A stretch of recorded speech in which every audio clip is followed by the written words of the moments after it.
I'll start recording. Hi everyone. So today you're with Who's Afraid of the Humanities. We have a special guest all the way from Iran today. We have Salman Sadeghi, a dear friend of mine. We studied together at GCAS, and that's how we got to know each other. Salman is very passionate about the humanities, and he's very involved with the academic world. So, Salman, a warm welcome to you to the podcast. I'm so happy that you're here today and we can discuss a lot of things about your perspectives about the humanities and all that. How are you, Salman? How is it going for you? Thank you. First, let me express how much I am happy to be here with you in the Who is Afraid of the Humanities podcast.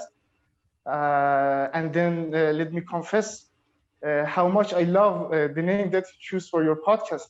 Okay. I wish yeah, it was mine. This is a great question. We should know certainly who is afraid of the humanities.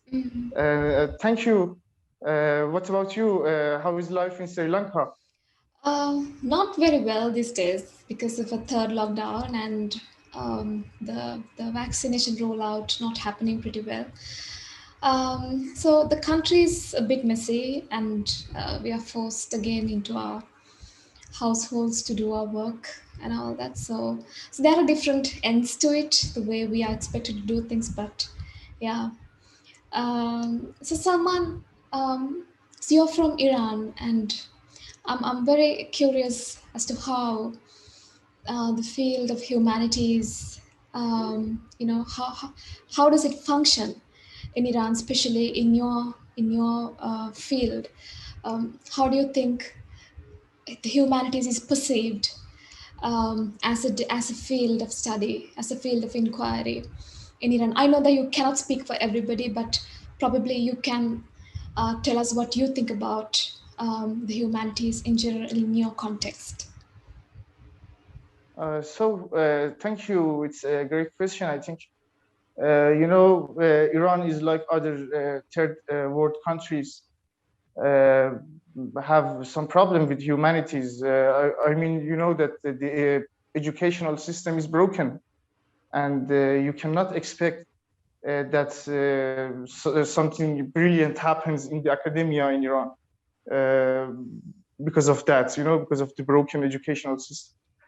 But in the intellectual community of Iran, we can see some light of hope because they are connected with the Western thought very well. You know that throughout the history, Iran was at the center of Eastern and Western. When they want to meet each other, Mhm. and this is unique with the Middle East, and Iran is at the center of the Middle East. And I think we cannot expect anything from the government or the state or the educational system. But the intellectual space is, I think, very keen to grow. Uh, just this, Yeah, yeah. yeah. So what was your interest in humanities? How did you become interested in the humanities? What is your background like, and what interested you to do humanities in the first place? Okay. It is clear that we, as those that live in the third world, should think about our societies by ourselves. And Uh-huh. yes, it is clear. And that was the reason that Okay. I have a passion. I had a passion for the humanities.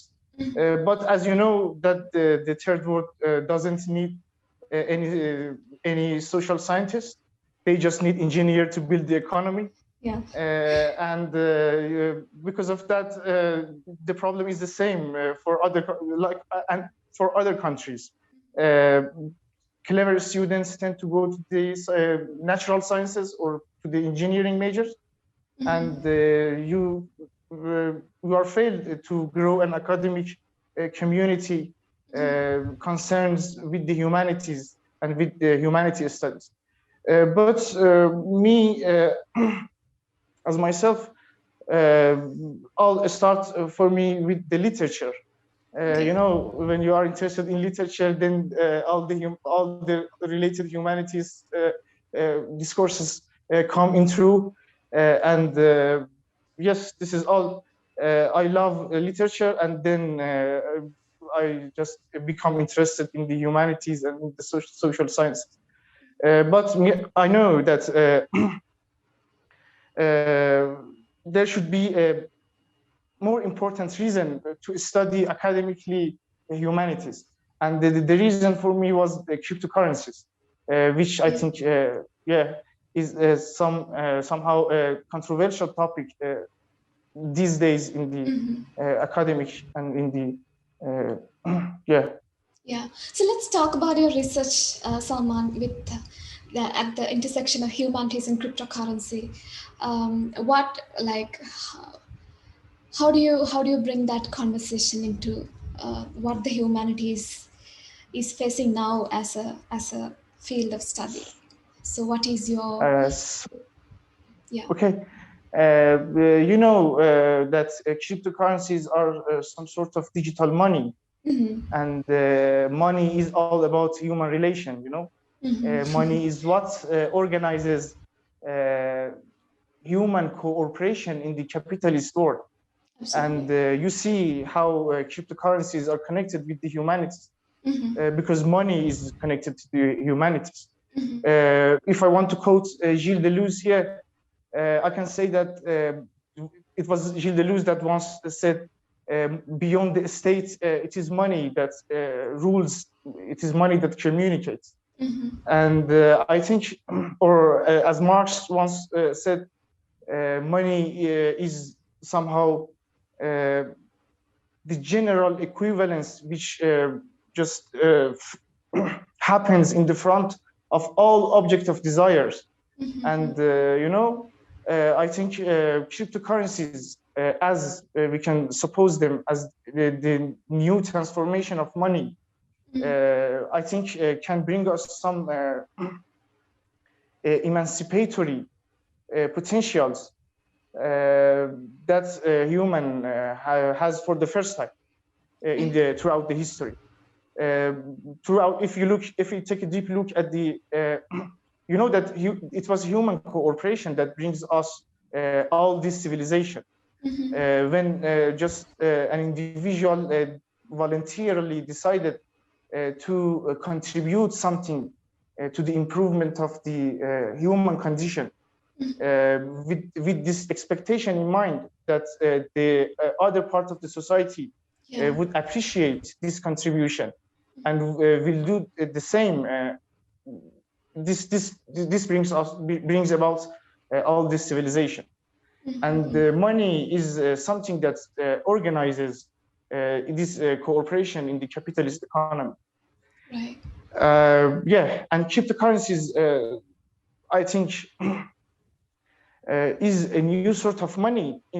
As you, I'm afraid, if you are familiar with the idea of cryptocurrency, you know that because of the core technology that the cryptocurrency uses, I mean the blockchain technology, there is no need for central verification or central planning in the transactions. And this is for the first time that masses or people are empowered to manage money. And this is the reason that I think about cryptocurrencies as the new weapon in the Deleuzian sense to resist the ultra capitalism, or how you want to just call this stage of capitalism, Yeah. that you can see that control is everywhere. With the blockchain and with the capabilities of cryptocurrencies, you just take your security back from the corporation, from the big actors, from the state. You know, you can have your security, and you can be your bank, and you can be your state. And this Wow. is unique, I think. Yeah, this is unique with the cryptocurrency. I can say something more about Yeah, money. yeah, You yeah, know, absolutely. yeah, this is the project which I'm doing with the with along with Persian Davis Yeah, in the global in the yeah. Global Center for Advanced Studies. You know, you can see as Katrin Malabou once in the seminar entitled, I think, Mutual Aid at the Age of Contemporary Anarchism, argues that Katrin Malabou in that seminar argues that with cryptocurrencies, capitalism turns to its anarchistic, move to its anarchistic turn. Okay. You can see that, yeah, you can see that this cybernetic anarchic movement rises based on the capabilities of internet and the decentralized consensus, Yeah. which is the main characteristics of the cryptocurrencies and the decentralized currencies. And I think there is an ideological domination of the right-wing Austro-libertarian circle to just ignore or to just deduce the concept of cryptocurrency, the revolutionary characteristics of cryptocurrency, to a form of non-governmental regime of currency competition. You know, this is not all a story about the cryptocurrency.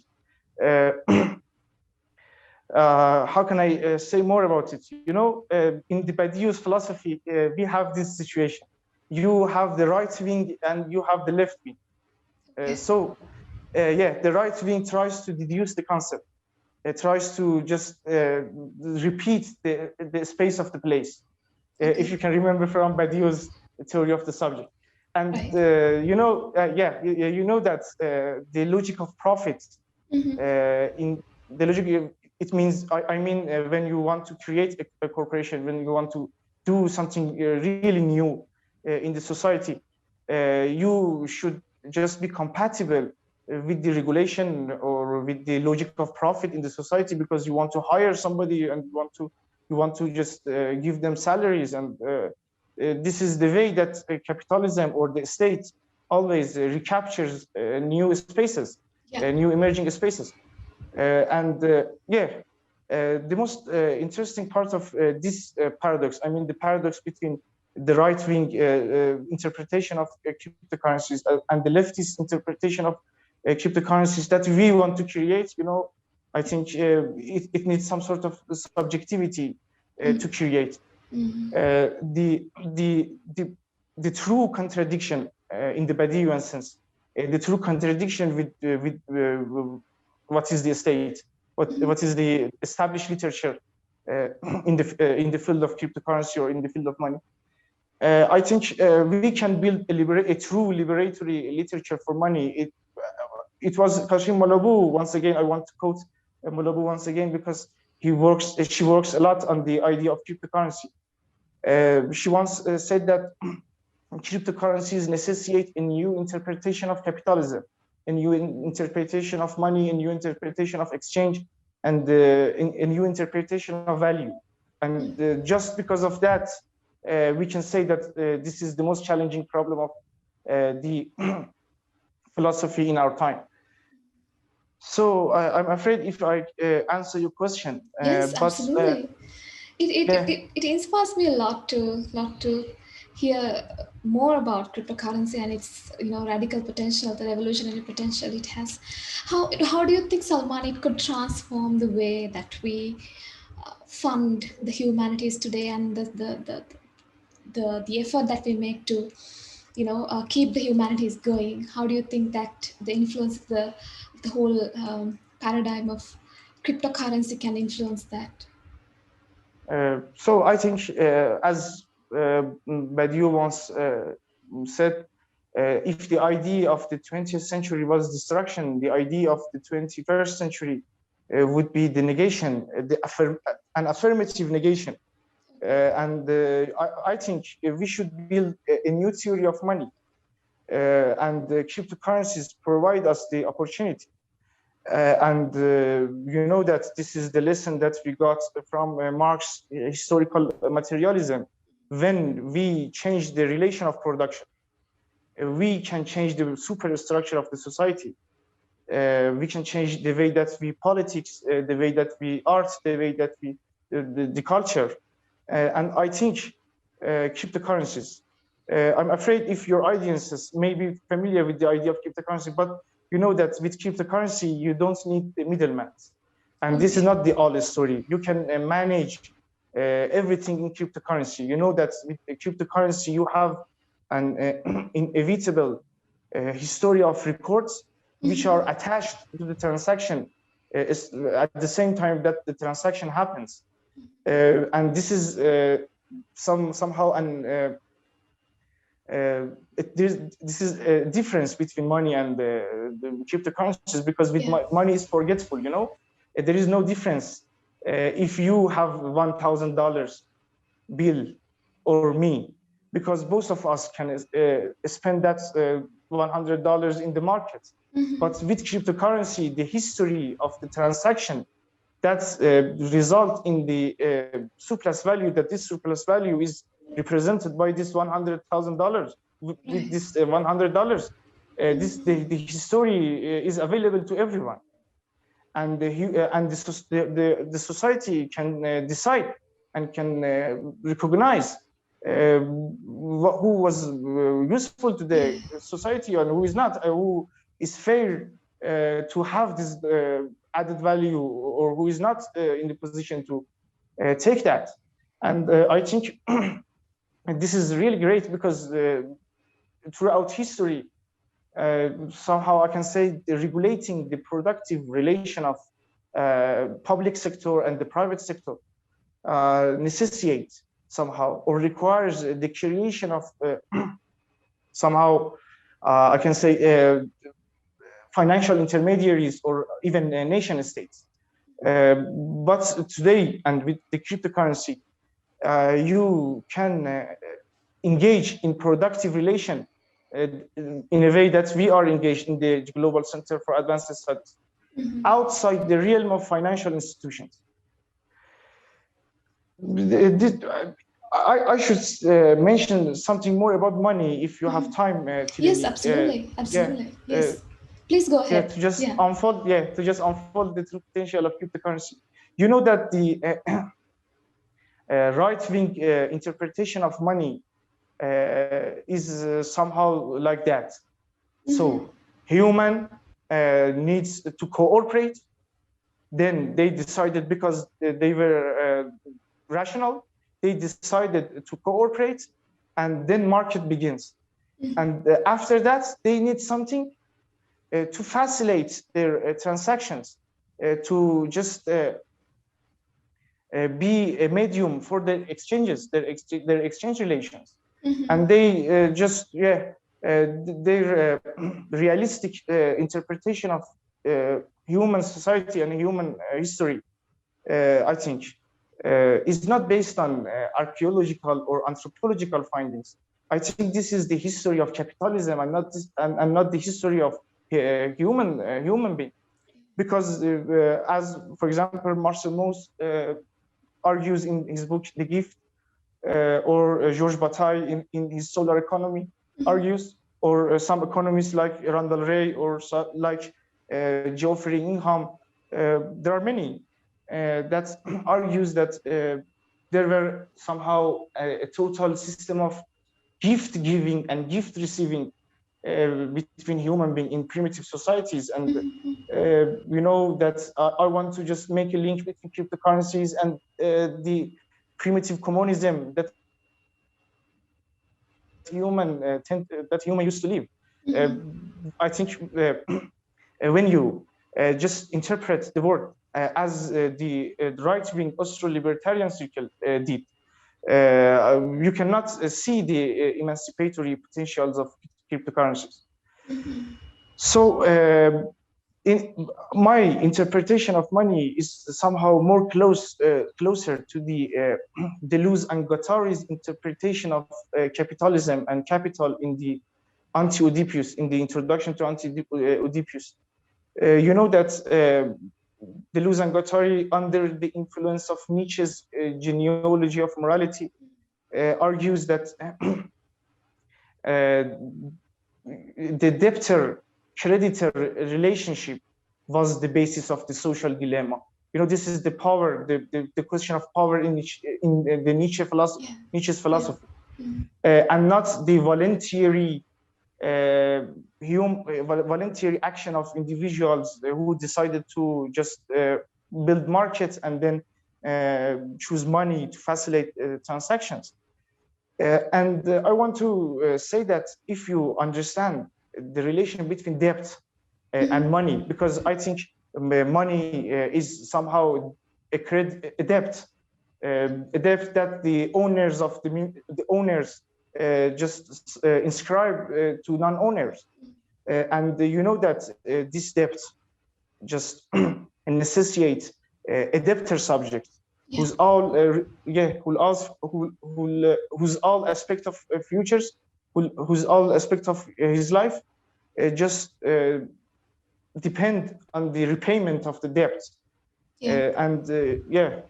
I think if we just uncover the somehow I want to say, if we uncover the true characteristics of money, we can see that money is somehow the domination of past over present and future, because that the bourgeoisie class is somehow the owner, and the proletarian the non-owners, and they just inherited this ownership or non-ownership from their past generations, and money is what do this for them, because money is the domination of past over present. And that Marx in the Communist Manifesto wrote that capitalism is the domination of past over present. And I think we are at the true war with capitalism here. We should fight against money, because they just the capitalism apparatus works based on money, and the differential power relation that money distribute throughout society.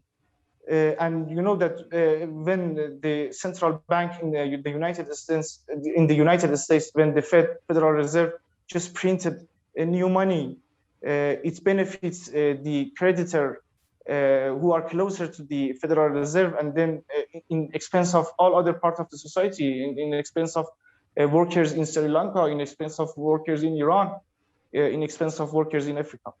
And you see that this power relation are systematically distributed with the help of this debtor and creditor relationship that money facilitates.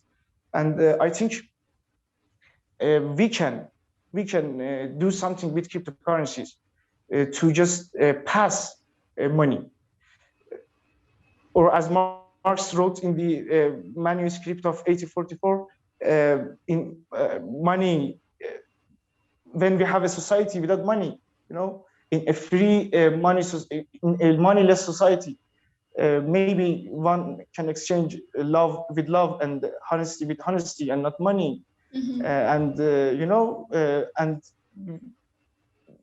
with cryptocurrency people can manage communal debts, this debt that the society for its existence, for its development, owes to its participant, to its individual. And I think this is the way that can help us to renew our analysis of capitalism, our analysis of money, to build a really liberatory literature for money. I think this is for the first time in history that human has this effort. Yes, Salman. We can make all those critique of capitalism, all those critique of market-based economy so vivid with cryptocurrency, as Jeremy Rifkin in the Zero Marginal Cost Society argues. We can pass the ditomachi of market and collaborative commons. And this is, I think, great with cryptocurrency. At the same time as that we can have monetary calculation I mean by monetary calculation, just calculation about who is lazy and who is not, who participates and who not. And at the same time, if we can manage who can benefit our surplus existence, who can benefit our, indebtedness, our collective indebtedness, like the way that the Global Center or manage its revolutionary academic relation. You are familiar with the ecosystem in the Global Center for Advanced Studies. Yeah, and when the relation of, once again, the relation of production change, we can expect that the superstructure of the society will change. I don't know in what way, but I can be sure that it would change. You know that the problem is how to change the world and not how to interpret the world. Yeah, this Yeah. is all. That's awesome, Salman. I'm so inspired by your research, and especially like you can see like a couple of volumes of Marx in my Yeah, cupboard, and I'm so of course. um, I'm, I'm I'm I'm such a fan of Marx actually, and it's so great to see you're talking about Thank you you. know I want to just refer to one of your previous episodes with yeah, Professor so Wolf. absolutely yes, Yeah, yes, he was great. yes, Wolf. At the end of the conversation, Wolf just told us to decide, to choose which side. decide, Which side on which side we are on. And yes. I think we should decide and then think about else, and you then think about later. And yeah, we decide to resist capitalism with sharing our surplus existence in a way that it is not dominated by financial relation, financial institution, and financial relation. And I think this is what we can do, at least. Absolutely, and that's why you and I are here talking about, like critiquing capitalism, and both of us studying at GCAS, which gives us a space to be, explore and be very radical about our perspectives, and also like as some like two people coming from the third world, and our perspectives and taking into account our perspectives on the critical capitalism and all that. I think it's a great space that we are in today, to talk about Yes. how humanities and cryptocurrency could benefit each other, in a way that the humanities like it like when you think a little bit deeper into that, you see I see what you mean when you talk about decentralization and the radical potential of the cryptocurrency and its impact on the humanities. So it's great to listen to your research, Salman, and I see Thank that you. you have a photo of Lenin on your desk. No, it is Nietzsche. Oh, it's Nietzsche. Not okay, Yeah, right? It's Nietzsche. it's Nietzsche. Okay, right. But Sorry, my bad. I am. That I want to quote Lenin because you mentioned just the Yeah. philosopher's name. Lenin once told that the revolutionary situation has two characteristics.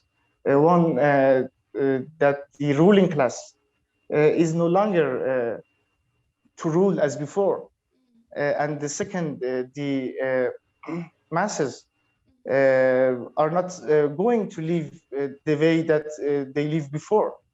And I think we are in a revolutionary situation because you can see that this cybernetic movement, you can see all over the world that people are really tired of centralized economic policies. Yeah. That's, I think, United States first just organizes and then pass back to the other part of the world. This inflation, you can see that how inflation can affect human relation, because Yeah. you are living in the capitalist economy, and when you're living in capitalist economy, all your relation with institutions, with individuals are managed by money. And when you devalue money, you devalue human relation, human, Absolutely. yeah. And Absolutely. this is the way that they treated humanities, I think, with the constant inflation of money, and yeah. Absolutely. Do you have anything like any final comments, any final remarks that you want to add before we wind up today? I think it was. I think let's take a moment to digest what you said about cryptocurrency, and I think it's a totally new concept to me, at least. I mean, I knew about cryptocurrency, but not in this depth, not in its not in a way that it could unravel these relations of production and everything, like you said. So it's great. Any final remarks, Salman, that you have? Thank you. I just want to mention that, like other were, we should know that we need there is a need to subjectivity of the human subject to change the world.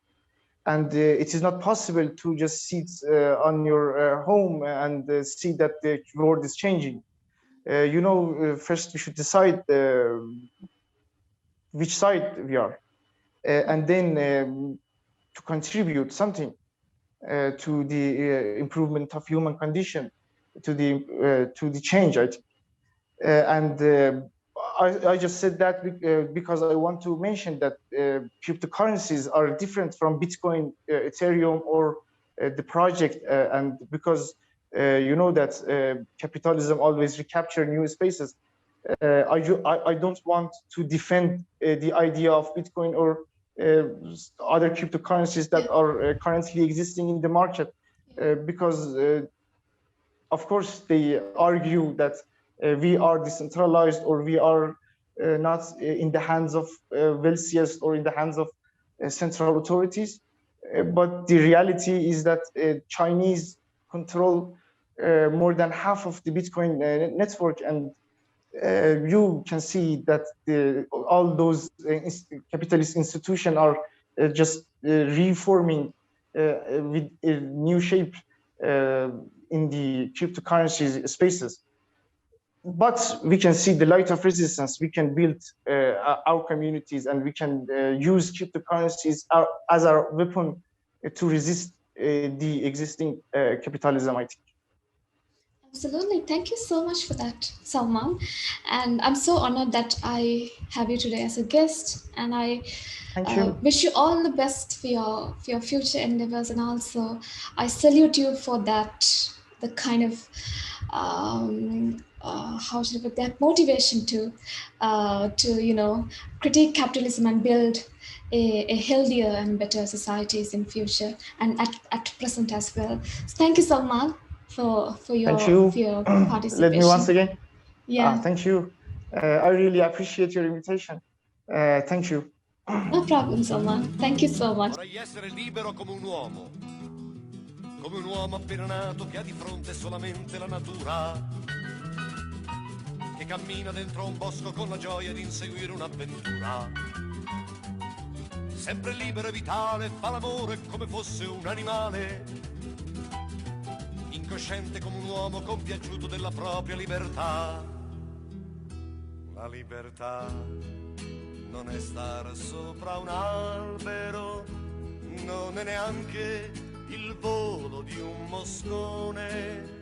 La libertà non è uno spazio libero, libertà è partecipazione. Vorrei essere libero, libero come un uomo che ha bisogno di spaziare con la propria fantasia e che trova questo spazio solamente nella sua democrazia, che ha il diritto di votare e che passa la sua vita a delegare, e nel farsi comandare ha trovato la sua nuova libertà.